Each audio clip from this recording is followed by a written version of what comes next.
continuously and improve continuously. And that's kind of a motto we take as we move forward. The second thing we had going for us was America's built urban fabric in Hamilton, Ohio. Again, it was, in its day, a very prosperous city like many of the other cities in Ohio. And because of that, there are some great treasures that still exist, and we've been able to tap into. Hamilton had the hydraulic back in 1845 to begin the commerce that was going on at that time. And we've been able to build around that and from that and on that to move forward even up till today. We had huge companies. The Niles Tool Works company. We just, even if you've never seen it, look at the size and scope of this place. And not all of those buildings still exist, but a number of those buildings still exist. And so you're able to build on what's already in your community. The Hooven Owens Wrench, that's another of our big manufacturing companies that were around many, many years ago. You probably have heard of Champion Paper, which was in operations in Hamilton for many, many years. Closed down a number of years ago now, was reopened as another company called Smart Paper. It didn't last real long, but that facility, much of that facility still exists right along the Great Miami River. And it's actually being viewed right now for redevelopment into a sports complex. There's a lot of energy around that corridor. So again, lots of built environmental assets that we have that we've been able to take advantage of. This is a view of High Street, just looking east in Hamilton, obviously some time ago. Soldier, Sailors, and Pioneer Monument in downtown Hamilton. And again, just some of the building stock that we have. Look at the tremendous architecture that we have to take advantage of. And it's the same in any urban environment that you have these opportunities to build from. So we decided to focus on Hamilton's urban core because as we started looking at our opportunities and challenges, they were numerous. Hamilton's a city of about 62,000 people. It's divided by the Great Miami River. And there's always kind of the east and west divide, and where do you concentrate your efforts? If you do something here, folks aren't happy. If you do something over here, the other group isn't happy. But if you build from the urban core out, it's kind of hard to argue with that because that really affects everyone. That's your downtown, and so that's where we started our process.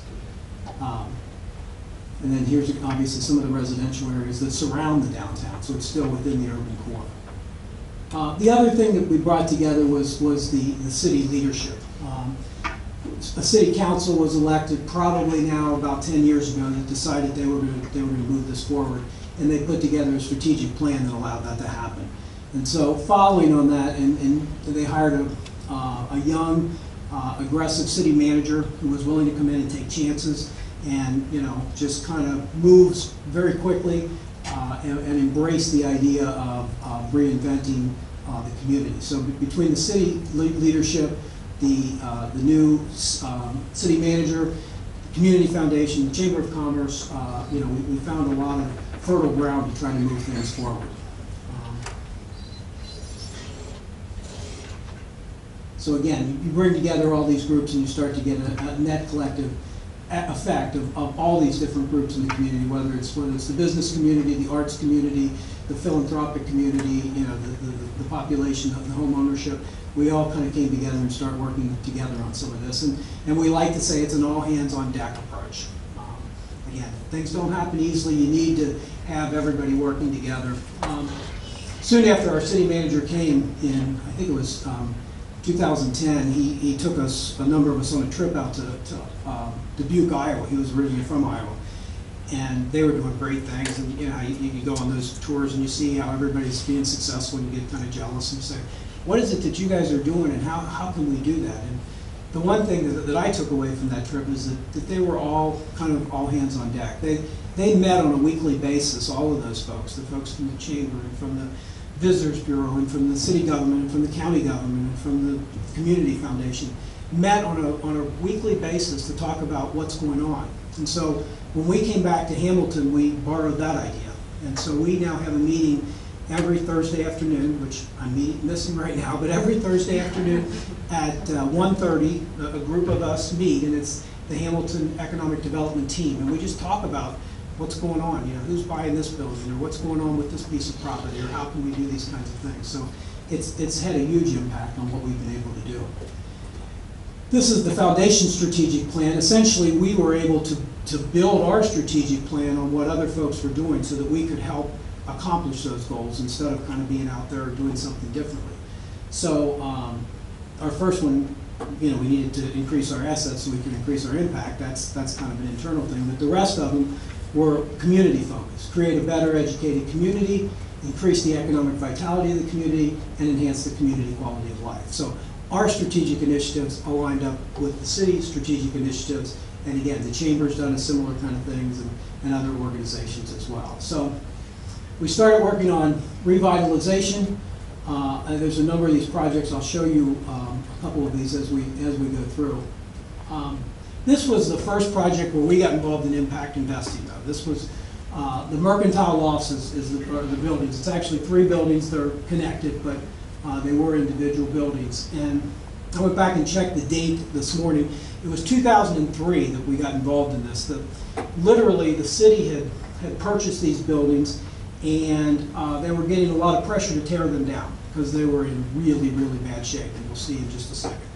And they came to the Community Foundation. The city of Hamilton said, we don't have any money, and the roof is falling in. If we can't get the roof repaired, we need to get the demolition permit and tear these buildings down.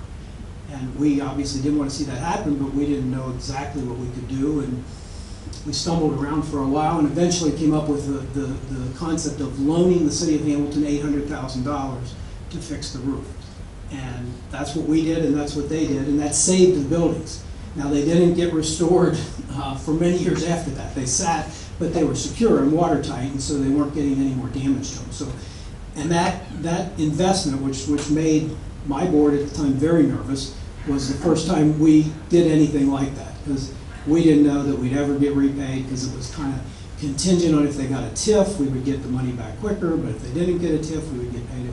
Anyway, about 3 years ago, we actually got the money back. So from 2003 until probably 2015 was very patient capital.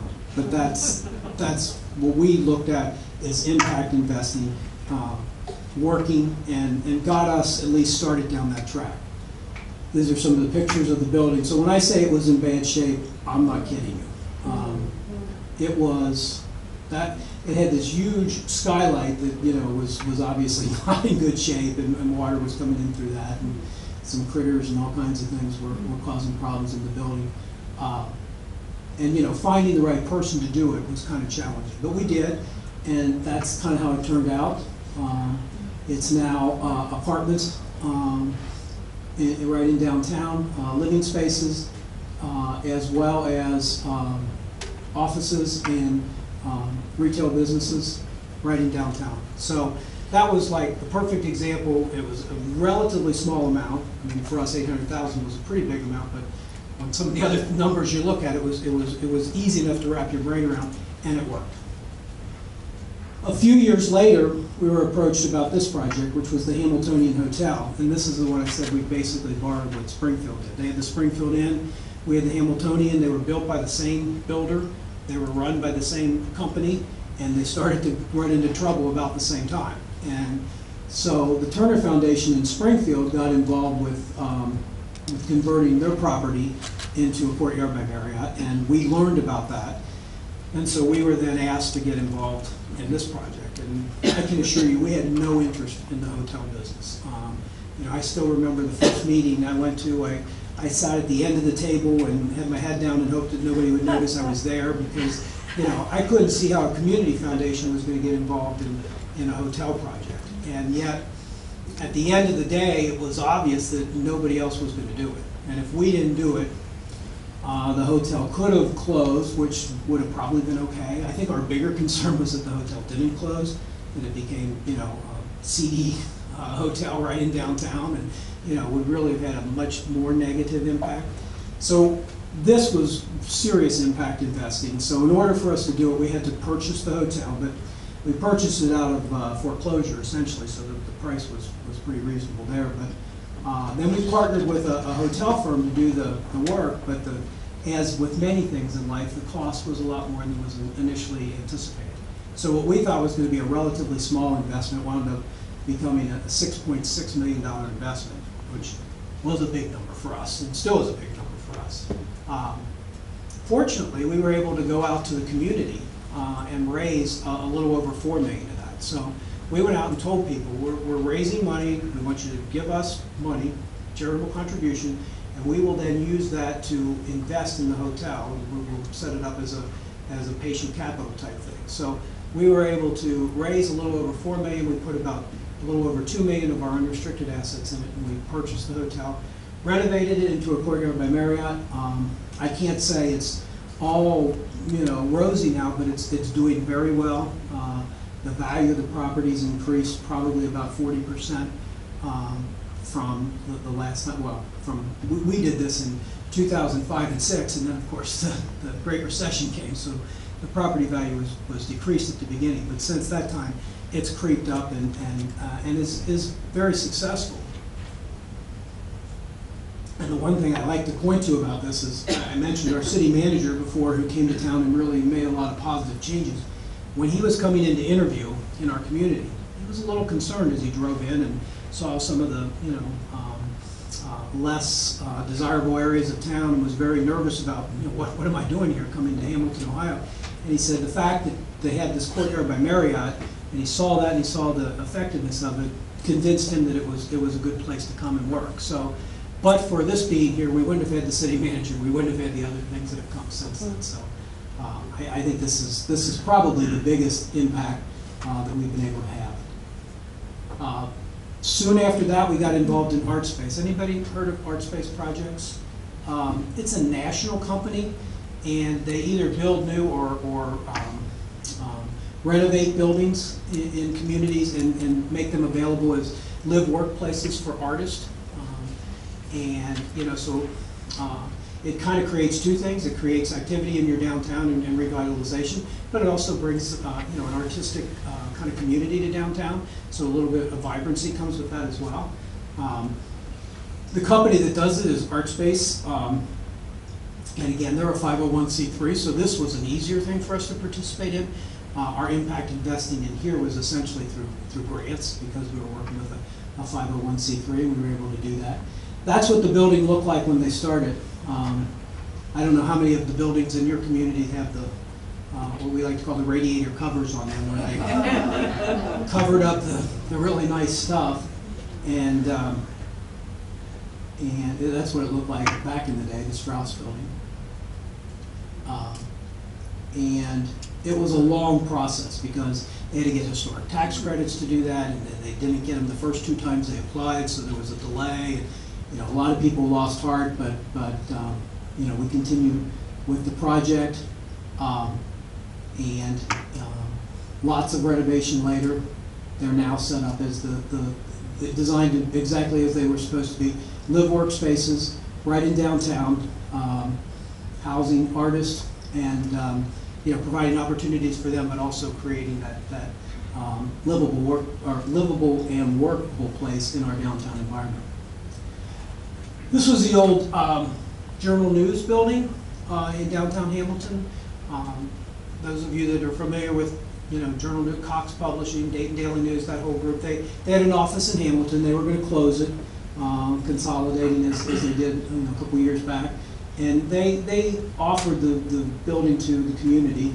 The city, I think, actually took it for a pretty reasonable price. But what do you do with an old, newspaper printing building, big open spaces? How are you going to make that happen? So eventually, this is one where, again, everybody had to stretch a little bit. It was a little bit challenging for everybody that got involved in it. But we were able to create Butler Tech, which is a vocational school in the community, created a school of arts there, and they loved the big open spaces. They liked the kind of the coolness of not having everything finished perfectly. It was kind of that, kind of a cool vibe, so they liked that. They liked the huge windows, and we were able to convert that. And again, it was very close with bank financing and some other financing, but there was still a gap of about $500,000 that the Community Foundation was asked to step in. We did. We stepped in and loaned that money and got repaid that money, and we're able to be part of making that happen. these are again pictures of the Journal News. That's what it looked like. And they also had another tenant, Miami Valley Ballet Theater, was able to share the building with Butler Tech School for the Arts, because obviously similar type things, stage and practice areas and so forth. And so the two of them were able to share the building. And again, repurpose a downtown building that, you know, probably didn't have, you know, 1,000 different uses that would work, but we were able to find the right one. Again, this is almost the same thing. It was purchased by some individuals in the community, and they actually did the renovation probably in the late 90s, but then they ran into some financial problems. They had to get out, and it still needed some refreshing, if you will. And so again, a partnership came together. We were able to provide a little bit of gap financing and get that. There's the radiator on that building. And that's what it looks like without it. I mean, it's amazing that you would cover that up. That's the former opera house in Hamilton. So what's in there? Life Ray is a business that's operating there. They have their national headquarters there. The Lane Public Library, which is our local library, opened a technology center in that building, so people can come in and use the technology services there. And Miami University opened a downtown location. They don't offer classes there, but they hold programs, speakers, music kinds of things, different events right in downtown Hamilton, also in that building. So after we've done all of those things, we really liked what we were doing, but we were kind of sitting back saying, you know, we really don't want to become a bank. You know, I mean, we're a community foundation, so we're still funding nonprofits, and we're still doing scholarships, and we're doing all the other things that community foundations do. And we said, how are we going to, you know, make this happen? So we worked together with the City of Hamilton and with a couple of banks, and we created what we called the Core Fund. And the idea there is that we would invest some money into the Core Fund, along with a couple of corporate partners, First Financial Bank and U.S. Bank, and then later the City of Hamilton. And folks who had these type of projects that needed impact investing or gap financing or those kinds of things could go to the Core Fund instead of coming to the Community Foundation. That's not a bad idea. It didn't work 100%, but it did help a little bit. So we put in $1 million, First Financial put in $1 million, U.S. Bank put in $1 million, and we created the Core Investment Fund, which again, this was set up to do primarily gap financing, impact investing, if you will. I'll show you in a minute what actually it morphed from that just a little bit. But we also set up a couple of other funds. As we went along, we found out that that didn't cover everything. We found out that as you probably know in your work, property acquisition, ownership, control of property is extremely important. And so we decided that we needed to have a fund to make strategic purchases when they came available.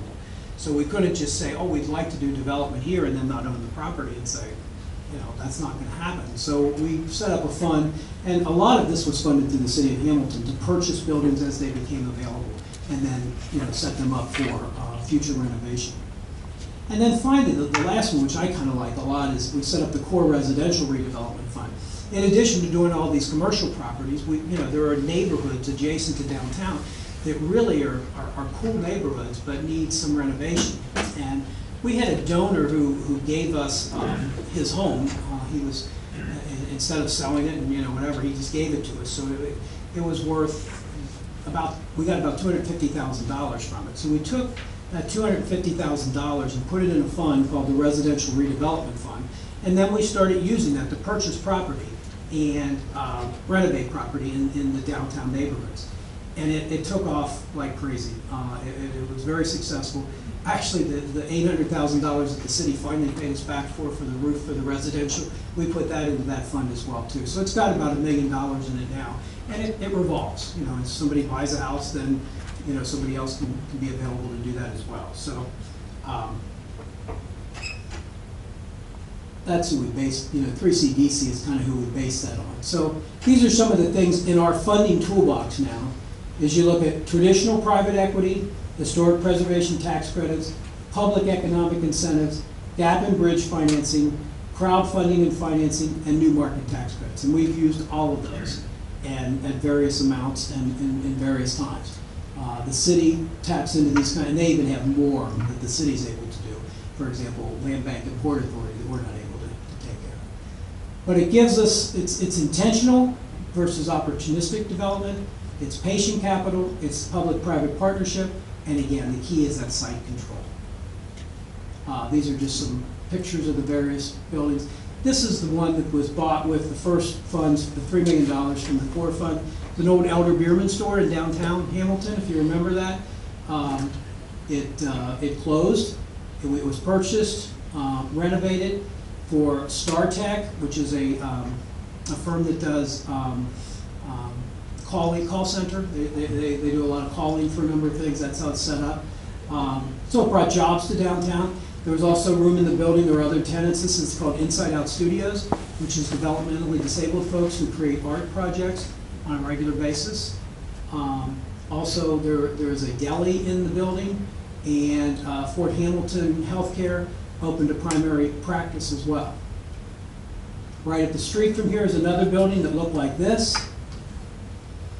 Not great, but now looks like that. It's called Sarah's House. The lady that runs it named Sarah Van Lanigan. She used to be at Bridgewater Falls, which is a kind of a suburban shopping center on the way into Hamilton, and she states she's doing consistently better being in downtown. And again, we think it adds a lot to our urban core having her down there as well. These are pictures of downtown. Those are the mercantile buildings. When I came to the Community Foundation in 1999, that block of High Street, there was nothing going on. I can remember sitting at a foundation board meeting where I was the new guy there, but everybody would say, "What are we going to do?" There are absolutely no businesses on that side of High Street, And so now it's almost 20 years later, but every piece of property is utilized. This is right in front of the foundation offices. I just wanted to show you this. This was an investment we did to create this plaza area, which can now be, you can close off the street. We're right across from the Lane Library, so we can close it off, they can close it off, have events and so forth. That's our office at the Community Foundation. But we had something called the Hamilton Flea that was going on there. These are just other shots of downtown. I'm going to slide through them pretty quickly because I'm actually out of time. I just want to show you, here's a couple of the residential. This house, there was a broken pipe and it flooded completely and stayed flooded for quite a while. So they were able to go in and completely gut the house. And now it's turned out nicely. Here's another one that's been redone. It's really encouraging and exciting to see these projects get done. I wanted to get to this Markham Park because you mentioned the park. This was an area right in downtown on the river. The Community Foundation was able to get one of our donors, the Markham family, to come up with a contribution of about $4 million to create this urban park in downtown, which accents our River's Edge Amphitheater, which was there previously, but was able to add all of this park space right in downtown. And it's really been a great addition to downtown. In addition to having kind of some of the urban core stuff, we also have this. We also created another park. This is now called Rotary Park. It's also in downtown. This one's kind of unique in that it has some of the kind of games that you'll see, big chess sets or cornhole games or those kinds of things. There's actually ping pong tables, that are made out of concrete that stay there all the time, so you can use that as an active kind of an urban park. This is where we're heading next, over to Main Street, which is right across the river. It's on the other side of the river. This is the building that just most recently got completed.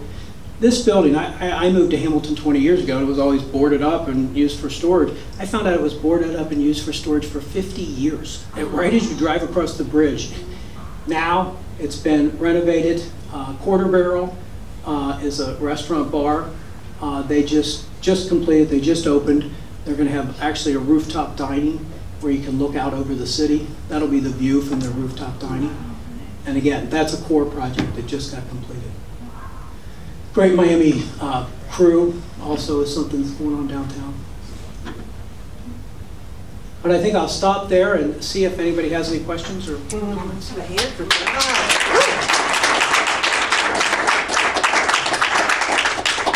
So we're trying to get mics to the people that are asking the questions so everybody can hear them. And well, I forget. Oh, here's the throw around mic, the Antioch College red foam insulated mic, and then I can take one to people too. So yeah, Roger, yeah, Laura here. Laura's closest. A lot of times these redevelopment projects involve trail and green space development as well, and you showed some of the more urban kind of pedestrian way, boulevard kind of thing, but what else have you done in terms of green space and trail development?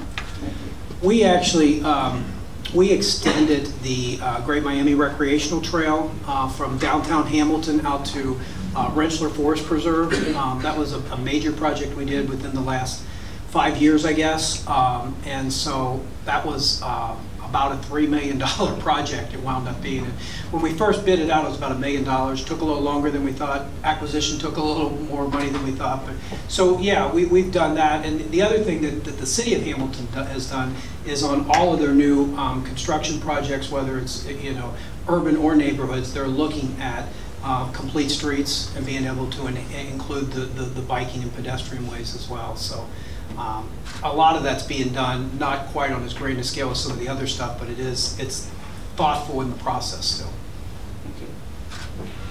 John, thanks for coming today. I haven't been in Hamilton for 30 years. Looks like I may need to go back. So I'm going to ask you for restaurant recommendations after this is over with. You're putting both grants and loans in the title of impact investment. I'm interested in the loan side of it and how you come up with the interest rate you charge, what your expectations are, and how you explain perhaps that lower income to some of your endowment holders that are in your funds. That's a great question. I mean, that's what we get asked a lot of times is, how do you do this? It's a private enterprise. How are you able to do this? And generally what we do is we try to look at what our fixed income portfolio is providing for us. So we can look at a historic view of our fixed income. Provides us, and it's usually right around 5%, but let's just say, whatever it is. So that's what we use as our basis. And if we can go to anybody and say, okay, we'd be getting 5% in our portfolio if we did it in fixed income investment, or we get 5% from them, most people are okay with that. We don't always get 5% though. So if we say, okay, we're getting 3%, just as an example, we're getting 3%, which obviously is less than 5%, but look what the community impact is as well. So while our assets may not go up quite as much, in addition to that, we're creating wealth in the community and we're creating impact in the community, and we think it's worth it. Now, does that mean that satisfies everybody? No. I mean, we take some flack for that from time to time. But I think our donor base is okay with it. I think the folks that we get flack from are the ones that comment at the bottom of Facebook about everything that everybody does. So you can't always defeat that. So, but we try to base it on factual data of what we've received in the past. So John, as a follow-up, you mentioned doing some fundraising for the cost of the hotel acquisition and renovation. I'm curious if you've done other fundraising so that beyond using unrestricted capital of your unrestricted funds at the Community Foundation, have you actually used this kind of work as an opportunity to generate additional gifts that would specifically be used for this kind of investment in the community? The short answer is yes, but if you look a little further, I can't say we've been real successful. We have what we call the Community Development Fund, which is just for that, for purposes like this, and the money comes in. It's a more difficult sell now, and that's not because it's not working, it's just the change in the donor base in our community. I don't know how much you've dealt with that, but we used to have a fair number of older donors who were very generous and would contribute to such things, and many of those folks have passed away now, and the next generation it's a little more of a challenge with. So we get some contributions to it, but not at the level that we did with the previous generation of donors. Hi John, I'm curious who owned the Mercantile building you mentioned that was renovated? Who owned that when you started? The City of Hamilton. The City of Hamilton. It was originally owned by a guy named Harry Wilkes. Some people may have heard of Harry Wilkes. He was business person. He created Pyramid Hill Sculpture Park, if you've ever seen that in Hamilton. So he was a quasi-philanthropist as well, but he had sold it to the city because he wanted to tear it down. The city didn't want it torn down, so they purchased it, and they held it the entire time until it got renovated. Excuse me. So this builds a little bit on Laura's question, particularly for your green space and trail development projects. What's the source of takeout? Is it grant funding? Is it you're raising philanthropy, or is there some other repayment strategy? Well, the green space stuff that we've done was done as grants. I mean, so when we did the trail, we did it as that.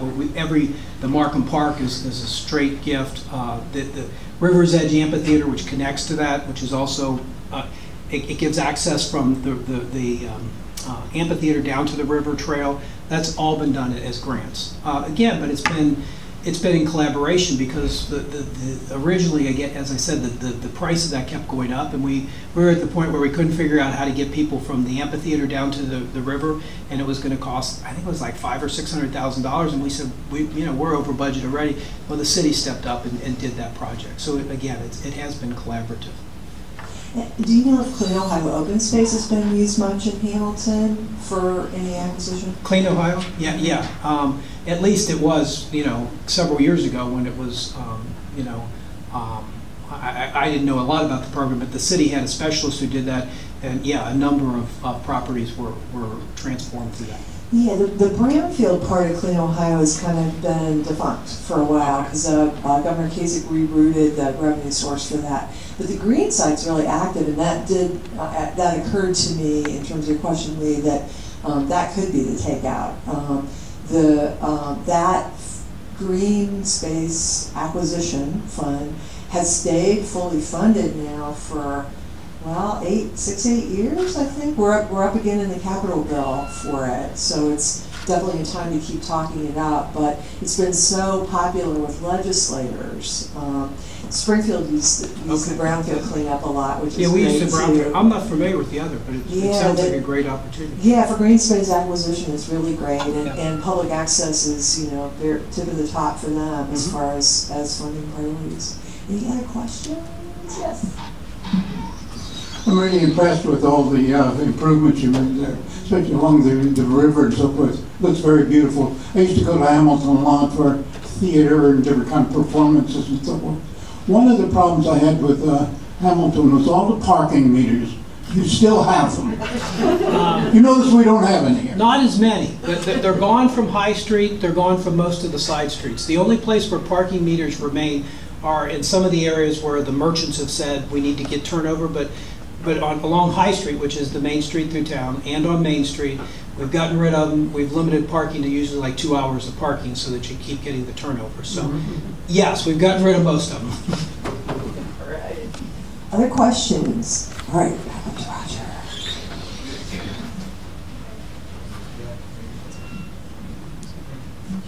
I'm interested in how much you're involved in projects where you lend money and you're going to get paid back in 3, 5, 10 years, whatever. Is your board, is your foundation actively involved in how the project is going, or do you give the money and say, let us know when you're going to pay it back? We're very concerned about the money when it's in there. Now, how active we stay kind of depends on who's doing the project. So again, if it's a private developer, like say the Mercantile project was, and they're working with the city and all of the city kinds of whatever departments that they have to coordinate with, we kind of leave that to them. But we still have those folks come to our board, like I couldn't say yearly, but within at least every couple of years to give an update of where they're at and how their finances are going, and should we be concerned? Is there something we should be talking about the auditors and letting them know that this money's not coming back? So we do have an ongoing dialogue. You have one more question. Anybody else have any questions? Well, all right. Thank John again for a great presentation. And thanks to all of you for devoting your day. Really appreciate it. Just such a rich panoply of community investment as Susan started us out today. There's really a lot of community devotion here in a lot of different communities, and it's a wonderful thing to see. We will be back here, same time, 10 o'clock in the morning tomorrow. Anything to add, Susan? It's for Soil Geeks. It's going to be a really wonderful day, and if you're not already one, you might want to try it because they're pretty fun people. So thanks a lot. We appreciate it.